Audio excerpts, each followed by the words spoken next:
guys, and welcome to the horror show. I'm Morgan. And I'm Cecil Laird. And today we're going to be reviewing Cube.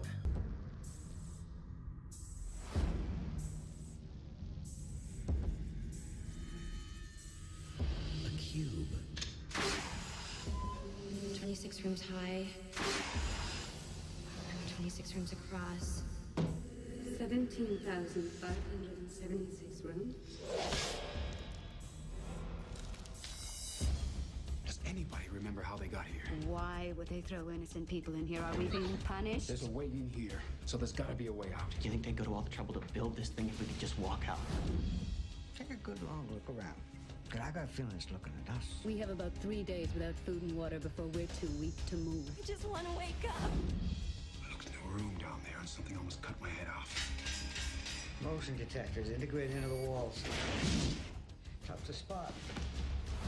You're not getting out of here. Yes, we are! There is no way out of here! We need to get around the trap. They're identified by prime numbers. Figure it out. I can't! I'm not dying in a rat maze! No more talking. No more guessing.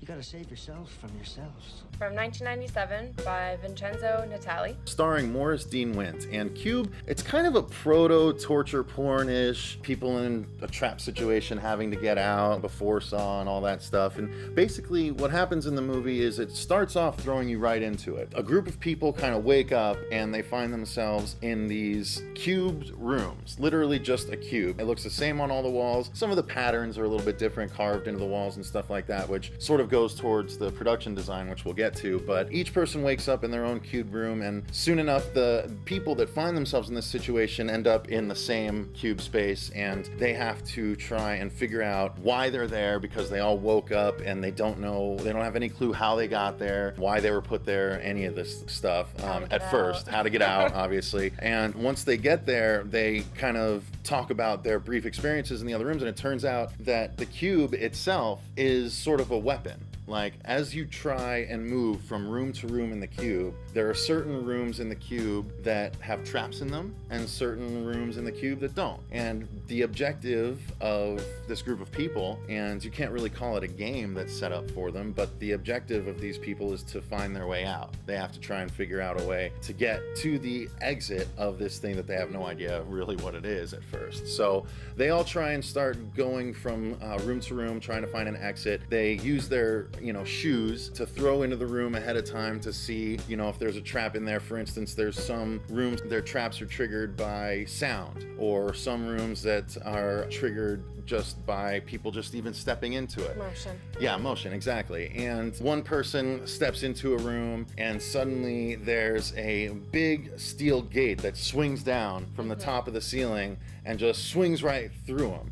And you see all these cuts start to sort of form and bleed in his face, and he basically starts to fall apart into little cubes, as a matter of fact, little flesh cubes.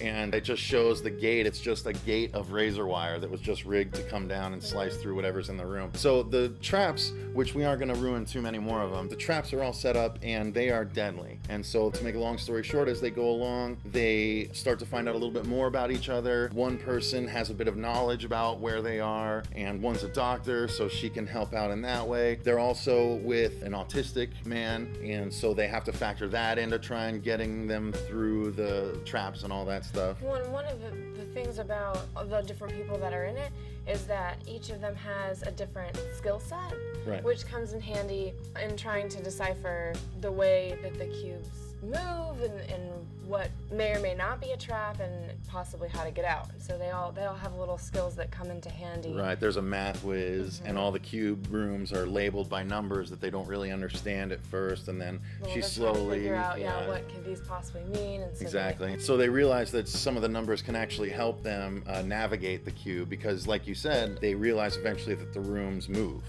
Basically, at that point, then they just try and make their way through, and not everyone, let's say, kind of makes it to the end, and, you know, tempers flare and things happen, and it just is really an exercise in like the kind of movies that have people trapped in a cramped space, you know, like a post-apocalyptic movie where they're trapped in a bunker or something like that. So some of those sort of interactions come into play. The acting's pretty good overall, I'd say.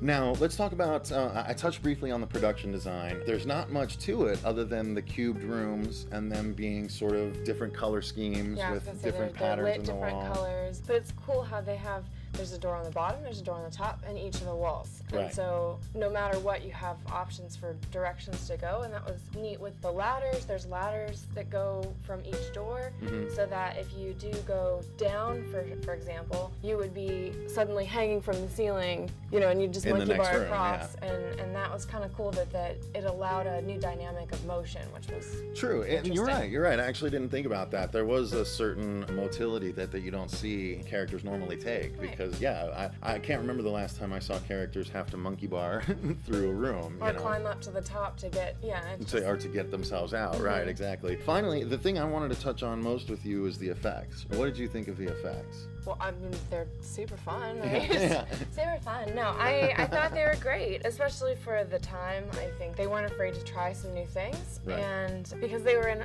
just a small space, then they were able to get a little more creative with what they were doing inside the space, so that you weren't bored in seeing the same exact space over and over and over, just in a different color. Right, that's true. They were clever about that. Yeah, all the gore effects and everything like that were fun, and they were well done. So all in all, I think it still holds up. You know, I rewatched it for this review, and I was still entertained. And in fact, I want to watch the sequels to it again, because there was Cube 2 Hypercube, and then there was Cube 0, which was a prequel to the whole thing. And if you like the idea, then it's fun to watch the other ones. You know, they don't necessarily hold up as well as the first one, but they're still, it's all fun, and it does come back to this original one. So I own it. I love it. It's a fantastic movie. Something really quick about the cinematography, just talking about, because it kind of fits in with the effects, but it's the cinematography. Going back to the movement through the rooms, right. there were some camera angles that they had used that were a little bit interesting. Sure. You know, just kind of turning, and it wasn't anything that was like